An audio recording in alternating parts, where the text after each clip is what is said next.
real and it is at all different levels, especially this time of year. Psychotherapist and hypnotist Joni is back with us, and Joni is the author of many of these guides that her athletes that she trains use to fight anxiety. Can be our own worst enemy, right? Yes, that's definitely one of the problems that they struggle with. So you've actually referred to anxiety, or at least one form of it, as the bully in your brain. Can you further explain what that means? Yes, I think it's a good way to think of it. First of all, I think we need to mention that all anxiety isn't bad.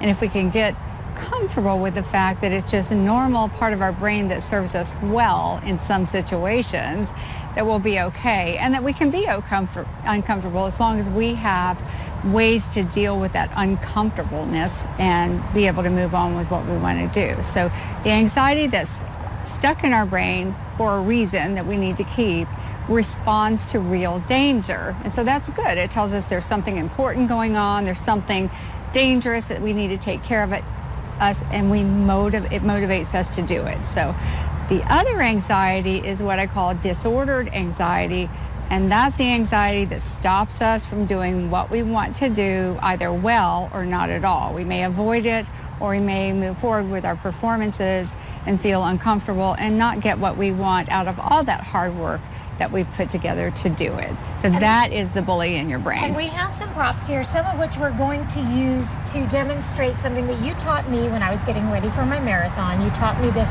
anxiety relieving exercise. But this is not one of those props. This is actually a way that you use to demonstrate that anxiety in your brain, right? That's right, because that's what this cluster looked like. We have several clusters that represent habits in the brain, and that's just one of those clusters. The bully in your brain looks just like this too, but this is actually that cluster that protects us.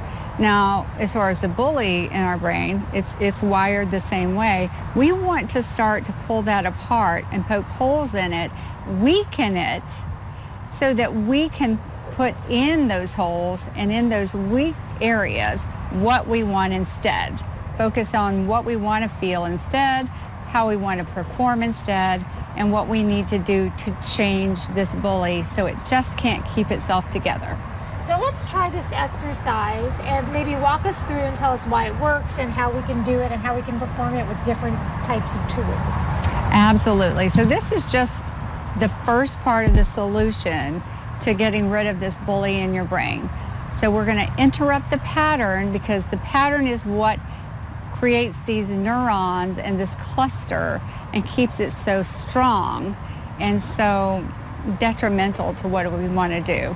So pattern interrupt is what we're going to demonstrate today. It's bilateral stimulation, and that will, at a minimum, put up that pattern interrupt, not allow this to happen, and shift us into something that we like, which is something that feels better, a better state control.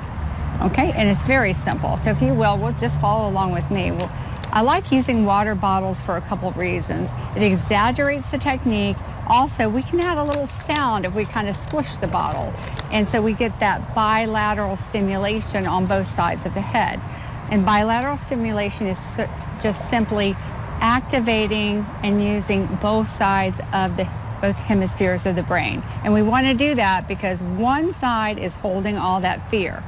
So we want to confuse it, diffuse it, and get rid of it, okay? So it's very simple. You hold the bottle at the midline of the body, and you pass it from side to side. And we can just watch you do this. Yes. Always leaving one hand at the midline. There you go. And one reason I like to focus on leaving that hand at the midline is so that you can remember to breathe. So that's your signal to breathe. When you pass that midline, perfect. You're doing it perfectly. And you just focus on only that. And pass it and breathe. It's almost impossible to think of anything else. It is impossible to think of anything else because, again, as I mentioned, both hemispheres of the brain are flooded. And now you're getting some good chemicals instead. And so you do that, you can stop, you kind of check in and see how you're feeling. And if it's not quite clear, you just do it for a few more minutes. 2 minutes will clear it for sure. So you have these other items too, and this one has a real texture to it. Yes. Like that. Whereas this had the sound you could hear, so you're getting that sound. This has texture. And we know that sometimes it's important for some people to have that kinesthetic feel. That helps to calm them down as well. And I just added these because it's right now it's the holidays, very stressful, right? So we can pick up these, and also the color. So we're getting that visual that can be very pleasant. So you can, on purpose, you can pick something. I like gold because for me, it kind of transitions to another technique that we use, which is that gold energy sort of self-hypnosis and visualization techniques. And when we think of gold, we think of what we want, most likely, right? In your case, Yes. a lot of times it's the gold medal in the Olympics. And Yes. that has certainly been the case. Where can people reach out to you, Joni, and learn more about your practice? Yes, so I actually am a therapist at Community Behavioral Services in Orange Park, Jacksonville, and Jacksonville Beach. We have 3 offices. But Joni Nighty Hypnosis is another way to reach me, the JoniNightyHypnosis.com, and then aim-for-success.com.